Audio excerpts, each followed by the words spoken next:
జైబీన్ దినపత్రికను ప్రధాన వార్తలు, వివిధ దినపత్రికను ప్రధాన వార్తల సారాంశం, మార్నింగ్ వార్తలు వెళ్లే ముందు ప్రధానంగా రాష్ట్రంలో ఒక భయంకరమైన చర్చ నడుతుంది. రాసలీల చర్చ. మాజీ మంత్రివర్యులు వర్కింగ్ ప్రెసిడెంట్ ఉన్నటువంటి కేటీఆర్ రకుల్ ప్రీత్ సింగ్ అనేటువంటి మాటలు అయితే తీవ్ర వివాదం రేగుతుంది. ఇక్కడ ఉన్నటువంటి కొండ సురేఖమైన ఏదైతే కొండ సురేఖ మాట్లాడే మాటలు ఉందో ఆ మాటలు మొత్తం దేశవ్యాప్తంగా రాష్ట్ర వ్యాప్తంగా బాలీవుడ్లో కానీ టాలీవుడ్లో కానీ ఇప్పుడున్నటువంటి పొలిటికల్లో కానీ బాగా హిట్ ఎక్కినటువంటి నేపథ్యం ఉంది.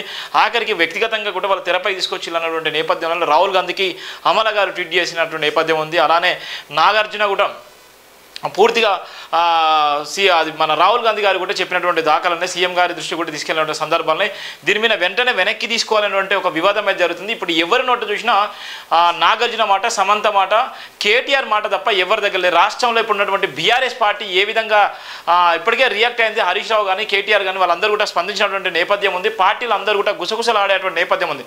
ఇంత కంట్రవర్సీ జరుగుతున్నప్పుడు కేసీఆర్ అయితే ఏమాత్రం కూడా ఎక్కడ కూడా స్పందించిన దాఖలలో కేసీఆర్ కానీ ఉన్నటువంటి కవిత కానీ ఏదైతే సమయం చూసినటువంటి సందర్భంలో సమయం చూసి ఇవాళ వాళ్ళు రకుల్ ప్రీత్ సింగ్ తెరపై తీసుకొచ్చారు. రకుల్ ప్రీత్ సింగ్ ఉన్నటువంటి నేపథ్యంలో రకుల్ ప్రీత్ సింగ్తో పాటు గతంలో ఉన్నటువంటి సమంతను కూడా తీసుకొచ్చారు. రకుల్ ప్రీత్ సింగ్ను కూడా తెరపై తీసుకొచ్చిన తర్వాత మళ్ళీ రకుల్ ప్రీత్ సింగ్తో పాటు ఉన్నటువంటి సమంతను కూడా తీసుకొచ్చారు. గతంలో ఇదే కేసీఆర్ హయాంలో ఉన్నటువంటి ప్రభుత్వాన్ని కేటీఆర్ సందర్భం మినిస్టర్గా ఉన్నప్పుడు ఇదే ఉన్నటువంటి సీఎం రేవంత్ రెడ్డి గతంలో కూడా రకుల్ రావు అని కూడా ప్రెస్ మీట్లో చెప్పినటువంటి సందర్భాలని గతంలో ఎంపీగా ఉన్నటువంటి నేపథ్యంలో పీసీసీ అధ్యక్ష హోదాలో గతంలో కేటీ రామారావు గారిని కూడా రకుల్ రావు అని కూడా మీడియా సమావేశంలో రేవంత్ రెడ్డి చెప్పినటువంటి సందర్భాలని అదే తరహాలో తీసుకున్నట్లయితే ఈరోజు మళ్ళీ ఇదే కాంగ్రెస్ ప్రభుత్వం వచ్చిన తర్వాత కొండ సురేఖ ఏకంగా డైరెక్ట్గా ఇలా సమంతను తెరపై తీసుకొచ్చి సమంత అనేకమైనటువంటి ఇబ్బందులు పడ్డది. కేటీఆర్ దగ్గరికి పంపించింది నాగార్జున అని చెప్పడంతోనే అది తీవ్ర దుమారం రేపుతుంది. ఆయనకు ఉన్నటువంటి పరువు ప్రతిష్ట మొత్తం గంగల కలిసిపోయేటువంటి నేపథ్యం. ఎన్కన్వెన్షన్ కూల్చివేత అప్పుడే చాలా వరకు నాగార్జున గారు చాలా వరకు సఫర్ అయిపోయిన నేపథ్యం ఉంది. ఇప్పుడు సొంత కోడల్ని విడాకులైన తర్వాత ఆమె జీవితం ఆమె ఉన్నటువంటి పరిస్థితి ఉంది. ఆమె లైఫ్ను ఆమె లీడ్ చేసుకుంటున్న నేపథ్యం ఉంది. ఆ తర్వాత ఉన్నటువంటి నేపథ్యంలో ఒక బాంబు పేల్చి ఒక గౌరవప్రదమైన హోదాలో ఉన్నటువంటి ఒక మంత్రి గారే నిజంగా సమంతను తెరపై తీసుకొచ్చారంటే మరి ఇక్కడ ఎవరిని అనాలి, ఏం చేయాలి, అసలు ఒక వ్యక్తిగతంగా మాట్లాడవలసిన అవసరం ఏముంది అనేటువంటి నేపథ్యం కూడా ఇక్కడ చూస్తున్నాం. ఇక్కడ ఉన్నటువంటి ఆంధ్రజ్యోతిలో ఉన్నటువంటి ప్రధాన వార్త కూడా చూసినాం. నాగ చైతన్య సమంత విడాకులు కేటీఆర్ వల్లే ఇది ఒక హాట్ టాపిక్ అయ్యేటువంటి సందర్భం. రాష్ట్రం మొత్తంలో ఇదే చర్చ నడుస్తుంది. నాగ చైతన్యను అక్కడ ఉన్నటువంటి సమంత విడిపోవడానికి ప్రధాన కారణం కేటీఆర్ అని ఆమె స్వయంగా మీడియా సమావేశాలు చెప్పింది. ఎక్కడో మామూలుగా ఎవరు చర్చాగోష్ఠులు చెప్పినట్లేదు, మీడియా సమావేశంలో ఆమె చెప్పకనే చెప్పినట్టు నేపథ్యం ఉంది. అంత దారుణంగా ఆమె ట్రోల్ చేసినటువంటి సందర్భం ఏముంది. మరి ఒకేసారి గెలిచినటువంటి ఎమ్మెల్యేలు కానీ మంత్రులు కానీ వీళ్ళు లైఫ్ లాంగ్ ఉంటారా? ఇలా వ్యక్తిగతంగా ఇప్పుడు మాట్లాడినటువంటి మాటలు అయితే ఎప్పటికీ కూడా ఉంటాయి. ఇప్పుడు సోషల్ మీడియాలో కానీ లైవ్లో కానీ ఎక్కడ పోయినా ఆ వీడియోలు ఉంటాయి. ఆ సందర్భం మళ్ళీ రానటువంటి నేపథ్యం ఉంది. కానీ ఈమె చేసినటువంటి వాక్యాలు మరి ఒక తీవ్ర దుమరం అయితే రేపుతుంది. నాగ చైతన్య సమంత విడాకులు కేటీఆర్ వల్లే, ఆయనతో పడలేక ఇద్దరు ముగ్గురు హీరోయిన్లు పెళ్లి చేసుకున్నారు. చూడు ఎంత ఘోరం. ఇలా ఆమెతో పడలేక ఇక ఆమెతోని ఎవరైతే ఉన్నారో కేటీఆర్ గారికి దూరంగా ఉన్నటువంటి నేపథ్యంలో హీరోయిన్లు పెళ్లి చేసుకున్నారట ఈయనకు భయపడి. ఇంకో ఇట్లా మరి దీని విషయంలో వరంగల్ జిల్లా ప్రజలు కానీ లేకపోతే రాష్ట్ర క్యాబినెట్ కానీ లేకపోతే వాళ్ళ దగ్గర ఉన్న ఆధారాలు ఏంటి, మరి ఏముంది, ఇవాళ ఉన్నటువంటి తెలంగాణ ప్రజలు కానీ ఆంధ్రప్రదేశ్లో ఉన్నటువంటి అభిమానులే కానీ ఇలా ఉన్నటువంటి దేశవ్యాప్తంగా ఉన్నటువంటి అభిమానులు కానీ మరి ఏ విధంగా స్పందిస్తారు, మరి ఏ విధంగా వీళ్ళ దిష్టి బొమ్మలు దగ్గర చేస్తారా, లేకపోతే ప్రభుత్వాన్ని చెడ్డపేరు ఒక పక్కన హైడ్రా అల్చల్ చేస్తుంటే మరో పక్కన ఇవాళ ఉన్నటువంటి సినీ తారల గోల దీనివల్ల రాష్ట్రం మొత్తం అదలం అయ్యేటువంటి పద్ధతి. దీని విషయంలోనే ఏదైతే రాహుల్ గాంధీ ఇలా రాజస్థాన్ ఎన్నికల విషయంలో ఆయన అక్కడ ప్రచారం విషయంలో తీవ్రంగా కూడా మందలించి కేసీఆర్ రేవంత్ రెడ్డి గారికి వీళ్ళందరికీ కూడా తీవ్రంగా హెచ్చరించిన నేపథ్యం ఉంది. అది చరిత్రాత్మకమైన పార్టీ కాంగ్రెస్ పార్టీని పరువు తీసే విధంగా ఉన్నారు. మీ వ్యక్తిగత దోషణలకు పోయినట్టయితే మిమ్మల్ని తీవ్ర పరిణామాలు ఉంటాయని కూడా రాహుల్ గాంధీ హెచ్చరించిన నేపథ్యం ఉంది.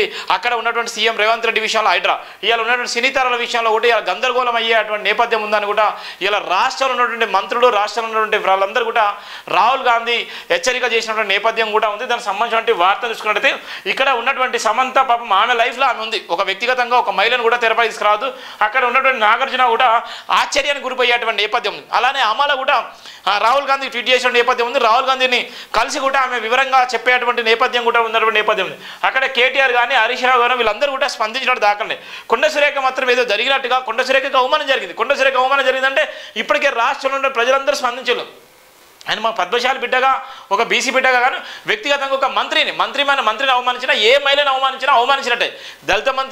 దళితులను అవమానించినా, అగ్రవాళ్ళను అవమానించినా, ఎవరిని అవమానించినా, మహిళలను ఎవరు అవమానించినా అవమానమే. ఇలా అవమానానికి గురి చేసినటువంటి ఎవరైతున్నారో, ఆ సోషల్ మీడియాలో పెట్టినటువంటి ఎవరైతున్నారో వాళ్ళు వెంటనే అరెస్ట్ చేయాలి. మీ చేతిలో ప్రభుత్వం ఉంది, మీ చేతిలో ఎవరు పెట్టిళ్ళు, ఎవరి నుంచి ఎవరు అది పెట్టిళ్ళు. ఒక ఆగతాయిలు కూడా చాలామందికి రోడ్డెంబడి బయట కూడా ఆగతాయిలు కూడా రాయేసేటువంటి ప్రయత్నిస్తారు. మరి వాళ్ళు నిజంగా ఆగతాయిలా, నిజంగా వాళ్ళకు ఎవరైనా చెప్పి ఆదేశాలు ఇచ్చినా అది కూడా ఎంక్వైరీ చేయాలి. అది ఒంటెత్తు పోకుండా ఇలా ఉన్నటువంటి రాష్ట్ర ప్రభుత్వము ఎవడు పెట్టిండో ఏం చేసిండో అది అర్థం కాని పరిస్థితిలో ఇలా జనాన్ని మసిపూసి మారడేసే విధంగా ఇలా హైడ్రా పేరుతో జరిగేటువంటి ఒక కంట్రవర్సీ నడుస్తుంటే తెరపైకి ఇది తీసుకొచ్చింది. ఎంతవరకు సమంజసం? ఇలా రాష్ట్రంలో అనేకమైన సమస్యలు, రాష్ట్రంలో అనేకమైనటువంటి ప్రాబ్లమ్స్ ఫేస్ చేసుకోలేకపోతున్నారు. అవన్నీ పక్కన పెట్టేసుకొని తెరపైకి తీసుకురావడం గల కారణం ఏంటంటే ఇలా హైడ్రా పేరిట ఇలా రాష్ట్రాన్ని విచ్ఛిన్నం చేయడం కోసం ఇలా సినీ తారలో ఉన్నటువంటి కంట్రవర్సీని తెరపై తీసుకొస్తే ఇలా హైడ్రా పక్కన పోతారు, ఈ 6 గ్యారెంటీ పక్కన పోతారు అనేటువంటి నేపథ్యంలోనే రాహుల్ గాంధీ అయితే సీరియస్గా ఉన్నటువంటి నేపథ్యం కూడా చూస్తున్నాం. అధికారంలో ఉన్నప్పుడు కొందరు హీరోయిన్లు ఫోన్లను ట్యాప్ చేయించి బెదిరించారు, తను డ్రగ్స్ వాడుతూ వారికి అలవాటు చేశారు. మంత్రి కొండ సురేఖ విపరీత వాక్యాలు ఖండించిన నాగార్జున కుటుంబం, సమంత తక్షణమే మీ వ్యాఖ్యలు వెనక్కి తీసుకోండి, మా కుటుంబంపై మీ ఆరోపణలు పూర్తిగా అబద్ధం, మీ ప్రత్యర్థులను విమర్శించేందుకు మా జీవితాన్ని వాడుకోవద్దు. సురేఖ వ్యాఖ్యలపై నాగార్జున ట్వీట్. విడాకుల వెనుక రాజకీయ కుట్ర లేదు. సమంత ఒక మహిళా మంత్రి రాక్షసిలా మారి అసత్యాలు ప్రచారం సిగ్గుచేటు నటి ఆమల. క్షేమపని చెప్పకుంటే పరువు నష్టం దావా. కొండ సురేఖ కేటీఆర్ లీగల్ నోటీసులు. ఇంకా చూడు ఎంత ఘోరమో. కేటీఆర్ ఫ్యామిలీ కూడా ఎంత ఇబ్బంది పడుతుంది. కేటీఆర్ ఫ్యామిలీ వ్యక్తిగతంగా అంతా ఉంటే ఎంతో ఏదో ఒక రోజు బయటకు వస్తుంది. ఇలా కేటీఆర్ నిజంగా ఒక గౌరవప్రదమైనటువంటి హోదాలో ఉన్నటువంటి ఆయన ఐటీ మినిస్టర్గా అద్భుతమైనటువంటి పరిపాలన 10 సంవత్సరాలు అనేక మంది ఇలా ఉన్నటువంటి అనేక సందర్భాల్లో ఆయన తీసుకున్నటువంటి నిర్ణయాలు కూడా ఇలా సమాజానికి ఉపయోగపడేటువంటి నిర్ణయాలు. ఇలా ఉన్నటువంటి నేపథ్యంలో మా కుటుంబంపై ఆరోపణలు పూర్తిగా అబద్ధాలు వాళ్ళు చెప్తున్నారు. లీగల్ నోటీస్ కూడా పంపించేటువంటి ప్రయత్నం పంపించిన కేటీఆర్ గారు. నిజంగా ఇంత ట్రోల్ చేయడానికి గల కారణం ఏందో మనం అర్థమైపోతుంది. ఆమెకి ఏ విధంగా చేసిలో సినీ హీరో నాగచైతన్య సమంత విడాకులు. మాజీ మంత్రి బీఆర్ఎస్ కార్యనిర్వాహక అధ్యక్షుడు కేటీఆర్ 100% కారణం అంటూ మంత్రి కొండ సురేఖ సంచలన వ్యాఖ్యలు చేశారు. ప్రశ్నించడానికి వీల్లేని స్థాయిలో ఆమె చేసిన మరిన్ని ఆరోపణలు తీవ్ర దుమారం రేపాయి. గాంధీ భవన్లో బుధవారం మీడియాతో మాట్లాడిన సురేఖ వాళ్ళు తీవ్ర వ్యాఖ్యలు చేశారు. కేటీఆర్తో పడలేక 2-3 హీరోయిన్లు పెళ్లిళ్ళు చేసుకున్నారన్నారు. అధికారంలో ఉన్నప్పుడు కేటీఆర్ కొంతమంది హీరోయిన్లు ఫోన్లను ట్యాంప్ చేయించారని, వారి మాటలు రికార్డు చేసి బెదిరించారని ఆరోపించారు. తను డ్రగ్స్ వాడడమే కాక వారికి కూడా అలవాటు చేశారన్నారు. మంత్రిగా ఉన్నప్పుడు ఎంతోమంది సినీ యాక్టర్ల జీవితాలతో ఆడుకున్న కేటీఆర్ అని కూడా ఆమె తీవ్ర పదజాలం చేసింది. ఆ ఫోన్లు ట్యాంపరింగ్ అనేటువంటి నేపథ్యంలో ఎవరైతే సినిమా హీరోయిన్లు ఎవరైతే ఉన్నారో ఆ హీరోయిన్లు కూడా ఈయనకు భయపడి పెళ్లి చేసుకున్నారట. వాళ్ళందరూ కూడా డ్రగ్స్ అలవాటు చేసినట్ట. కేటీఆర్ కూడా డ్రగ్స్ అలవాటు ఉన్నటువంటి నేపథ్యం కూడా ఉంది. మరి ఒక మంత్రి గారే ఆ విధంగా మాట్లాడితే ఏ విధంగా ఉంటుంది, ఇక సామాన్యులు ఏ విధంగా మాట్లాడండి.